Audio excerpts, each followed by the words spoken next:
Yeah, good way to end a long streak of baseball, 8 games in 10 days. Thought we did a really nice job finishing this thing strong, especially offensively. And now we'll focus on next week, obviously, with a game at the Citadel and then the opening of SEC play. Mark, I know it's always kind of rotating, but did you see what you wanted out of your 3 starting pitchers this weekend, or maybe could Reed move up to the Friday role next week? I thought they all pitched well, obviously. Whether they all stay in those roles, we're going to have to dig into that this week and figure out what the best combination of starters and bullpen are, because you don't want to strengthen your rotation and weaken the bullpen too much and vice versa. So I still think we have to examine what the best mix of all those things are. What did you see yesterday out of Ian to put him back in the DH role today? And then how nice is it to see a guy that's been through so much come out there and do what he did today? It's great. We gave him the game ball after because that was his first chance to really have an impact here. He's taken 10 million swings since he got on campus, and so really happy for him. He's overcome injuries, and we've seen recently he takes as many swings as anybody, but just recently we've seen a shorter swing, a swing that we thought might have a chance to play in the game. So got him in the game yesterday. I thought he progressively got a little bit better each at bat as he got comfortable. So we wanted to give him another chance today, and he made the most of it. What was the strategy behind bringing in Sawyer in the 7th? Was it to get those final 9 outs, or just to go as far as he could? No, we thought that was obviously a very impactful point in the game. That game had gotten really close at that point, and Sawyer's been, one of our key guys at the back. And sometimes you need to bring your guy in there, because if you can solidify a game at that point, you might score 7 runs in the last 2 or 3 innings like we did today. But you can't let a game slip away in that middle range. Coach, you talked during the preseason about this team having about as much raw power as last year. Are you surprised at all, though, about the number of home runs you guys have hit so far? I'm pleasantly surprised that what we saw has actually come to fruition, no doubt about it. There's so many new guys, and power usually is the last thing to come for hitters. Taking quality at bats usually leads to power as guys get older and stronger.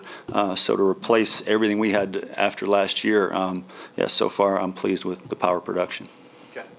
How would you evaluate Brett's start today? Solid. I thought he could have done a little bit better.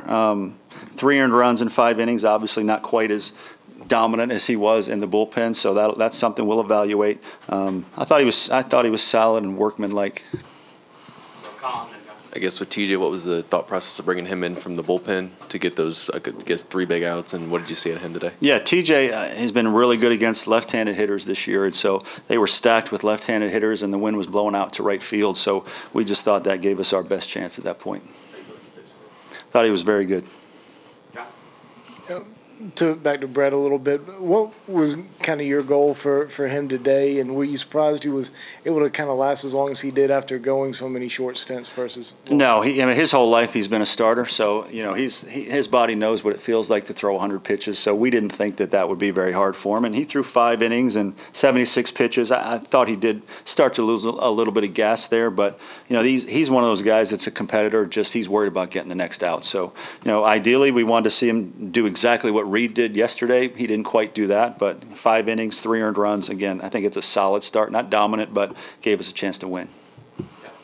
Is figuring out the best role for him probably one of your most important decisions right now? Sure. And kind of take us through that thought process. Well, again, I mentioned it earlier, I think, for whoever we deem are the key core group of pitchers that we think can do the most work for us, what is the best combination of bullpen and starters?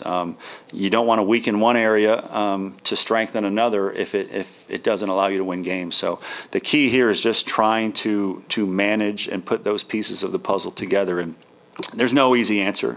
There's not. But we'll just try to make, based on all the information we have, what we think are the best decisions, evaluate them as we go, and if we need to continue to make adjustments, we will. Obviously, the major portion of the season is left with SEC play starting this week, but you're through 25% of your games, a little bit more so than that. Have you learned anything over the first quarter of the year that you didn't really expect, or anything kind of stand out about you as far as traits of your team go? That's a loaded question. Again, I think we've learned that our power is as good as it was last year, which is encouraging. Our strikeouts are a little bit up, but yesterday I think we only struck out 5 times, and today we struck out 7, so that's an improvement. And it wasn't at the expense of power. I think our defense is slowly starting to solidify. I think we'll be in the mid-970s, which is more than acceptable. And I think our pitching just needs to continue to evolve. With the injuries, I think that's held us back a little bit from really truly being at our potential right now. So we're going to have to manage that for a while until we can get some guys back, hopefully. But again, I think at this point, for having lost your whole weekend rotation, for having lost 70% of your offense to sit here at 13-3, I think it's a solid start to this season. When do you think you'll get Ridge Chapman back, or will you? Or what? We're still hopeful that we'll get him back. We just don't know when. I mean, my guess is it'd be probably at least another month. If we do, we're going to continue to try to remain optimistic and hopeful that he can get back. No, it's forearm strain. All right, thank you.